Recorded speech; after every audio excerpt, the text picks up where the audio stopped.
12장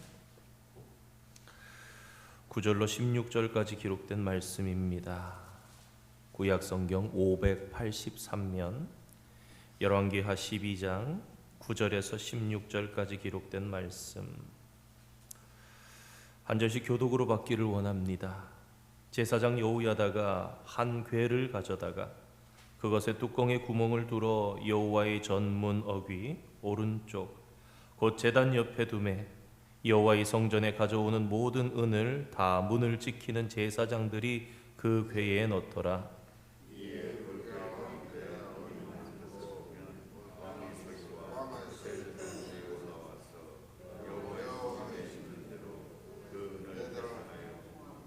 그 달아본 은을 일하는 자 곧 여호와의 성전을 맡은 자의 손에 넘기면 그들은 또 여호와의 성전을 수리하는 목수와 건축하는 자들에게 주고 또 미가이와 석수에게 주고 또 여호와의 성전 파손된 데를 아담은 그 성전에 수리하는 모든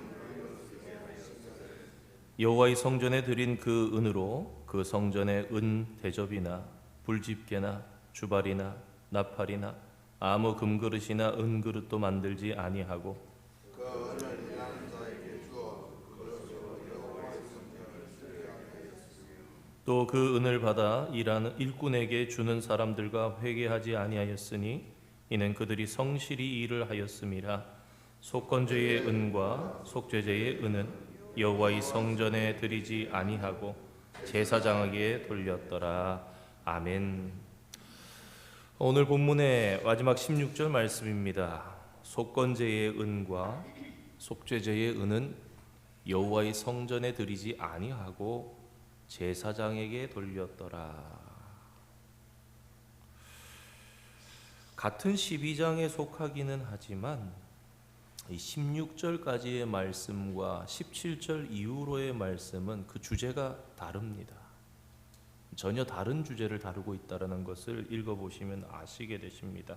다시 말해서 오늘 읽은 이 16절의 말씀은 성전 수리 공사를 주제로 하는 단락의 마지막 말씀, 맞춰지는 말씀, 마무리가 되는 말씀입니다. 그리고 그 내용은 1차 성전 보수 때에 실패를 조장했던 제사장들의 궁핍한 생계를 배려한 사실에 대해서 언급하고 있는 것을 우리는 보게 됩니다. 한 가지 사건을 마무리하는데 세상의 이치로 보고 세상의 글쓰기 구조로 본다면 뭔가 많이 어색합니다. 세상에 이런 글쓰기가 어디 있습니까? 결론이 무엇 이렇단 말인가? 다시 말해서 좀 어울리지 않습니다. 이렇게 성전 공사가 잘 이루어지고 마쳤습니다 라고 해야 되는데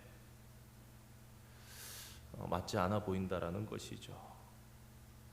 그러나 우리는 이 같은 내용을 굳이 마지막에 배열하고 있는 성경이 세상의 글이 아니라 하나님께서 의도를 가지시고 성령으로 감동하여 하나님의 사람들을 통해 쓰여진 그림을 고려해 볼 때 이런 생각에 다다를 수 있어야 됩니다. 과연 열왕기 성경의 저자는 이러한 구조를 통해서 마지막에 이러한 배려를 배치함을 통해서 어떤 의도를 가지고 있는 것인가 생각해 볼 수 있어야 합니다.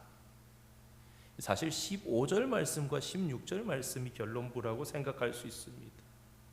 앞선 15절 말씀을 살펴보면 성전 보수 공사를 하는 일꾼들이 아주 성실하게 일을 감당했다라는 내용이 나옵니다. 그래서 회개를 할 필요가 없었다. 굳이 너 얼마 썼냐? 여기 정직하게 했냐? 이거 잘못된 거 아니냐? 돈을 허투루 쓰지 않았냐? 얘기할 필요가 없었다는 거예요. 너무 성실하게 열심히 있는 그대로 정직하게 애썼기 때문에. 그리고 이어지는 16절 말씀은 속건제의 은과 속죄제의 은은 구별하여서 성전을 보수하는 일에는 일절 사용하지 않고 제사장들을 위해서 주었다. 그렇게 언급합니다. 이것은 과거의 생계가 곤란해서 성전 보수 공사에 사용해야 할 은까지 유용했던 제사장들의 생계를 이제는 생각해주고 보장해줌으로써 제사장들이 정말 힘써야 할 일, 그들의 사역에 전념할 수 있도록 그렇게 하였다라는 말씀입니다. 다시 말해서 성전을 보수하는 자들이 성실하게 일했고, 그뿐 아니라 이제 그 성전에서 일하며 섬기는 제사장들도 자신들의 본문에만 전념하면서 열심히 일하게 될 수 있게 되었다. 성도 여러분, 이 같은 본문이 의미하는 바가 무엇이겠습니까? 열왕기 성경 저자는 성전의 건물만 수리가 잘 된 것이 아니라, 그리고 성전에서 일하는 사람들이 이렇게 일을 잘 충실하게 감당할 수 있게 되었다. 다시 말해서 진정한 의미의 성전 보수 공사의 성공은 무엇입니까? 얼마나 혁혁한 공적을 따라서 건물의 수리가 잘 마무리되었는가에 머무는 것이 아니라, 이들을 위해 일한 자들이 열심히 일했다라는 것에서 멈춘 것이 아니라, 거기서 더 나아가서 앞으로 계속해서 섬기면서 일해야 할 제사장들까지도 바르게 세워지게 되었고, 그것이 참 중요하다. 열왕기 성경 저자는 그래서 이처럼 오늘 성경의 본문을 구성하였던 것입니다. 한번 생각해 보시기 바랍니다. 아무리 성전이 깨끗하고, 아무리 성전이 영광스럽고 올바르게 마무리되었고 빈틈없이 보수되었다 해도, 거기서 일하는 제사장들은 여전히 생계에 대해서 불안해하며 걱정과 불성실로 성전을 섬긴다면, 이와 같은 성전 보수 공사는 그 의미가 퇴색되고 마는 것입니다. 그런 성공에는 수리된 건물 외에는 다른 것들을 찾아보기가 어려워지는 것입니다. 이것은 우리가 섬기는 교회에서도, 또 우리가 살아가는 삶의 현장에서도 적용해 볼 수 있는 일입니다. 오늘날 흔히들 하는 말로 업적지상주의라는 말이 있습니다. 어떤 일을 얼마나 효과적이고 성공적으로 수행했느냐에만 인간은 관심을 집중하고 그것을 절대화하는 경향이 너무나 강하다는 말입니다. 물론 일의 성공도 중요한 것이라 할 수 있습니다. 그러나 성도 여러분, 우리가 일의 성취를 중요하게 여기면서 혹 사람을 소홀히 한다면, 그 같은 업적은 성경에서 말하는 성공과는 무관한 것이라 감히 이 새벽 말씀드릴 수 있겠습니다. 왜냐하면 우리가 섬기는 하나님께서 어떤 일을 이루는 것보다 더 우선시하시는 것이 있는데, 그것이 바로 사람을 바로 세우는 것을 더 우선적으로 생각하시는 분이라는 것을 신구약을 통틀어서 한번 생각해 보시기 바랍니다. 목회도 그런 얘기를 하지요. 사람을 세우고 사람을 남기는 것이 목회다. 사람, 다른 사람이 아니라 하나님의 사람을 세우고 하나님의 사람을 남기다. 우리 하나님께서는 출애굽의 위대한 역사를 이루는 것보다 모세 한 사람을 바르게 세우는 일을 먼저 실행하신 분이십니다. 또 이스라엘 자손들로 하여금 속전속결로 가나안 땅을 얼마든지 들어가게 하시고 그 땅을 점령하게 하실 수 있으셨지만, 그러나 먼저 그들로 연방받도록 하시기 위해서 40년간 광야 생활을 주신 분입니다. 계속해서 말씀드리고 있습니다만 doing이 아니라 being이 중요한 이유, 가나안 땅을 단순히 차지하는 것이 중요한 것이 아니라, 그들이 아무리 강해도 오늘 내가 가나안 땅을 주겠다 그러면서 얼마든지 차지하게 하실 수 있지만, 굳이 광야를 유랑하면서 낮추시며 시험하사 하나님의 말씀을 청종하는지를 알게 하신 이유가 무엇입니까? 너희가 가나안 땅에 들어가서 거기 사는 것이 중요한 것이 아니다. 너희가 어떤 존재인가가 중요하다. 너희가 하나님의 자녀이냐, 참 하나님의 자녀이냐, 그것이 중요하겠다. 여러분, 예수님의 공생애를 통해서도 명확하게 드러납니다.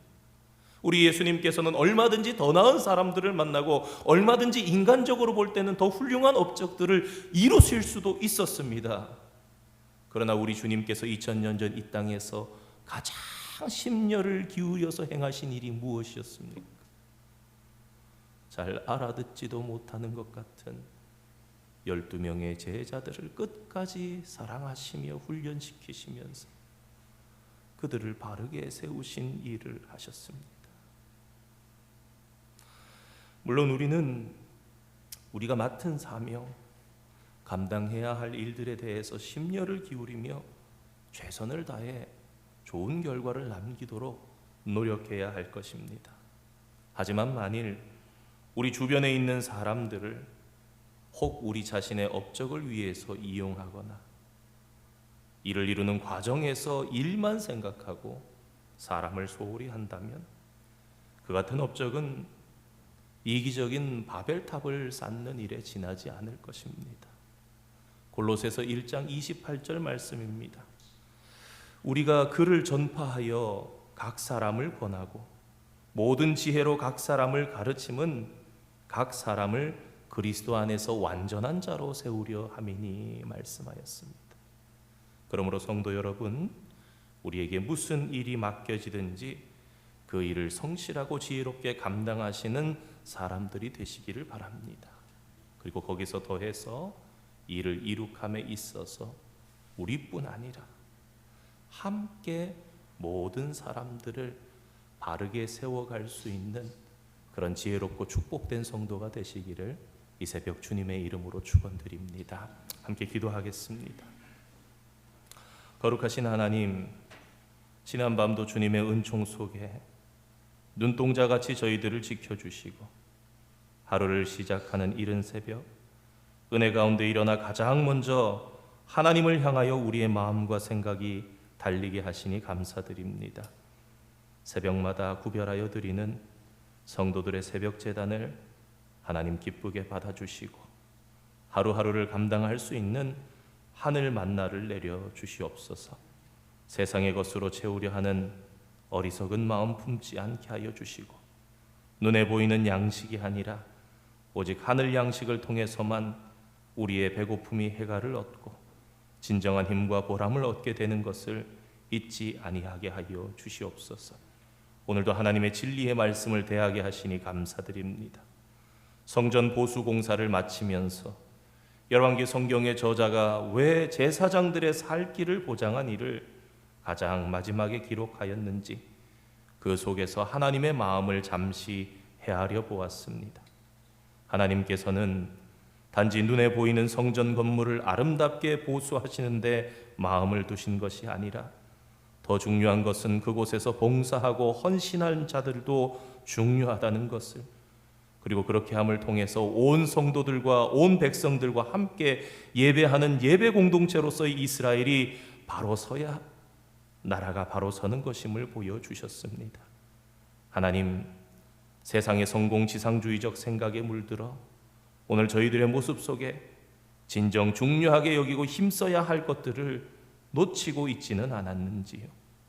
한 사람의 생명보다 어떠한 규칙이 더 중요하고 어떤 일을 이루는 것이 더 중요하게 살았다면 지난 날을 회개하며 주님 앞에 엎드리게 하여 주시고 하나님께서 기뻐하시는 일을 위해 더욱 수고하며 헌신하고 함께 서로를 세워가는 일에 더욱 힘쓰는 저희들 되게 하여 주시옵소서.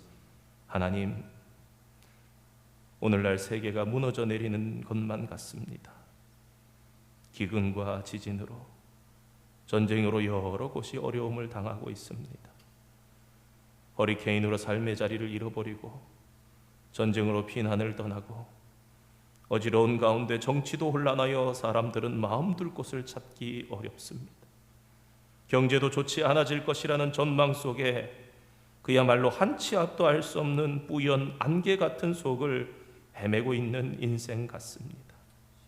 그러나 하나님, 성도된 저희들 영의 눈을 떠서 세계를 경영하시는 하나님을 바라보게 하여 주시고 오늘 우리를 살게 하시고 내일을 은혜 가운데 열게 하시며 내일 일은 내일이 염려하게 두라 하시는 주님의 지혜 속에서 주어진 순간 허락해 주신 하루 또 하루를 열심히 살아내며 주님의 증인으로서의 삶을 살게 하여 주시옵소서. 오늘도 이 제단에 속한 모든 생명들을 지켜 보호하여 주시고, 특별히 흩어져 지내는 우리의 가족들과 자녀들, 학업으로 군무로 떨어져 있는 우리의 가족들과 친척들까지도 돌보시며, 어디에 있든지 바른 신앙생활을 하며 믿음의 반석 위에 서는 저들 되게 주님 지켜 보호하여 주시옵소서. 이 새벽에도 주님 앞에 머리 숙여 기도하는 사랑하는 성도들을 한 심령 축복하여 주시고, 주의 영과 함께 동거하며 뜨거운 마음으로 기도하는 복된 시간 되게 하여 주시옵소서. 예수님의 이름으로 기도드립니다. 아멘. 하늘에 계신 우리 아버지, 아버지의 이름을 거룩하게 하시며 아버지의 나라가 오게 하시며 아버지의 뜻이 하늘에서와 같이 땅에서도 이루어지게 하소서. 오늘 우리에게 일용할 양식을 주시고 우리가 우리에게 잘못한 사람을 용서하여 준 것 같이 우리 죄를 용서하여 주시고 우리를 시험에 빠지지 않게 하시고 악에서 구하소서. 나라와 권능과 영광이 영원히 아버지의 것입니다. 아멘.